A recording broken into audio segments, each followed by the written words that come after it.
should you summon Summer Juno and Summer Leone for Christmas? Listen up, bozos and simps alike. We got a banner to discuss. And yes, I'm still sick. I'm hoping it'll be better by tomorrow or something. But either way, we got a banner coming out very soon, which is, of course, the Juno and Leone banner. And I feel like for a lot of people, this is a very easy skip or summon. You know, this is very simple for you to decide. But of course, I want to give, you know, my 2 cents in it as well. So the units that will be on this banner will be Ritz, Summer Leone, Summer Juno, Water Girl that I forgot her name, and Courtney. We've already talked about the main 2 stars of this banner multiple times on this channel, twice whenever they first came out, and then we talked about them a little bit yesterday as well. Then, of course, talking about them today in this video. So if you want to see more of a detailed breakdown of them, you can, of course, check out those videos, because today is just going to be a very summed up version. Ritz is the first one. Ritz is a pretty solid unit. I know some people, whenever she first came out, they were telling me, like, she's meant for RTA, which is actually, by surprise, is the case.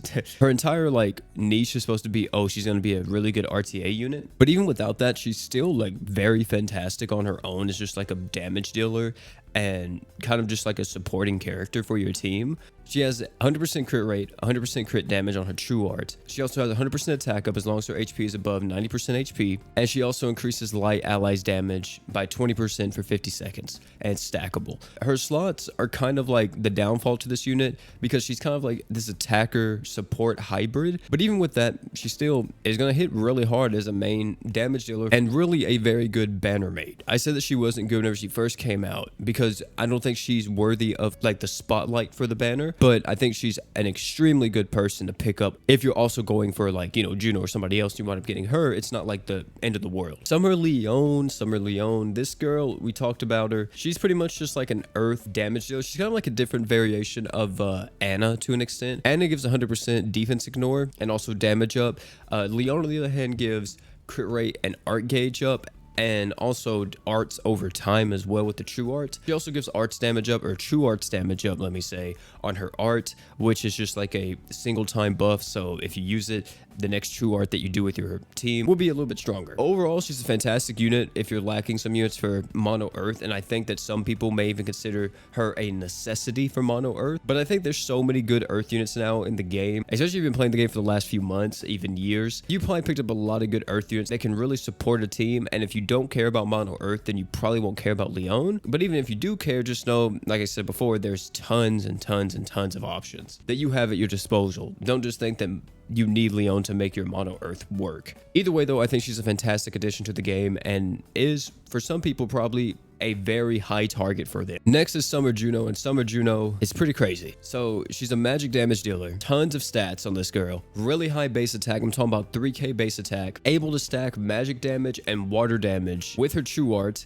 Also able to give tons of arts because of her 2 passives that she has. She has a passive where she increases her own art gauge by 3 if she's above 80% HP, and she also increases her own art gauge by 3 if she's unafflicted by any stats elements. So she's just going. Very self-sufficient attacker, very strong attacker, and the only thing she's lacking is some crit rate. But to be honest, you can get that for her very, very easily, especially if you use her alongside her husbando, Vox. I still think her light version is better than this one though, but they're both kind of doing 2 different things. Like the light version is kind of an arch generator damage dealer hybrid. This one is more of a damage dealer role, right? Like she's very focused on being a damage dealer, but she's also a damage buffer. So you could say she's like a more of a sub attacker in this regard. She's going to be really good for any team that wants to nuke with water magic damage or just water damage or magic damage in general. She has really good passives. She has a damage 30% up passive to any giant boss in the game. Her slots are pretty good for nuking. For other stuff, it's decent. It's not the best, but the 2 5-star magics, 4-star support, no matter what you guys gotta think, she's gonna have plus 1,000 additional attack because of the 2 5-star magic slots,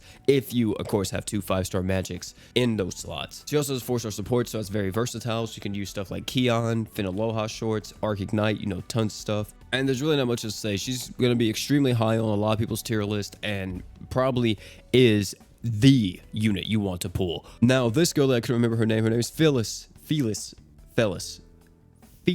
What? So Felis is also a pretty unique unit as well. She's like a water support unit as well, or a water sub-attacking unit. And she revolves around devotion, which is a passive that she has. And every time you use her art and you stack this devotion, you increase everybody's attack and max HP by 15%, all the way up to a maximum 75% additional attack and HP, which is pretty solid. Of course, you have to use her art 5 times, but once you do that, you have it for the rest of the match as long as she doesn't die. And then her true art, she's able to apply 100% defense ignore, and she increases all water allies damage by 75%. So, you know, if you wind up actually pulling Summer Juno and you get her as well, she wouldn't be a bad addition to put alongside Summer Juno. And then Courtney, really solid as well. Not really so much as like a damage dealer, but as a debuffer, she's really, really good still. Being able to apply a massive 50% attack and defense down, also break resist down as well. If you think that attack down is maybe useful against certain fights, you may want to pick her up. Like for an example, in the Mono Dark Ruins, she is a amazing unit to have due to her having that massive attack down, plus with her slots and everything, just makes it work out fantastically. And now on to the verdict of this banner. Overall, I think this is actually one of the best banners we've gotten in quite a while. Like, I don't think there's necessarily a bad unit on this banner. Like, literally everyone brings some kind of value to the team. Ritz, really solid, light attacker with a lot of buffs and everything, and could be useful in RTA as well whenever that actually finally comes out. Summer Leone and Summer Juno, both insanely good units for both their respective teams. Summer Juno is going to be able to be used anywhere as an attacker, and it's going to be fantastic for a lot of different content. Summer Leone, amazing for earth teams, you know. Felis, really good water support unit or water sub-attacker as well. And then Courtney's a very solid debuffer. At least do your free multi, no matter what, because this is insanely good. If you're thinking about should you really go deep for Summer Juno or Summer Leone, I think that's more of a personal thing for you than it is for me to just say it, you know. I think both of them are pity worthy. If you want a whale, I would say knock yourself out if you're, you know, going about it in that regard. But just let me say this as a disclaimer, do not think Summer Juno is a replacement for Light Juno. That's not how this works. Don't think that Summer Juno can fulfill the same role that Light Juno does. That's not at all how these two units work. If anything, you could use them both on the same team.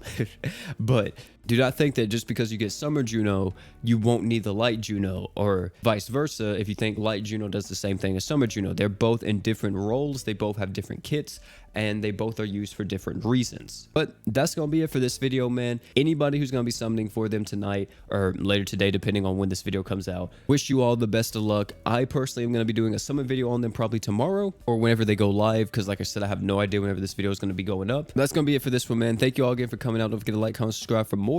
And last but not least, you guys already know, don't forget to drink water.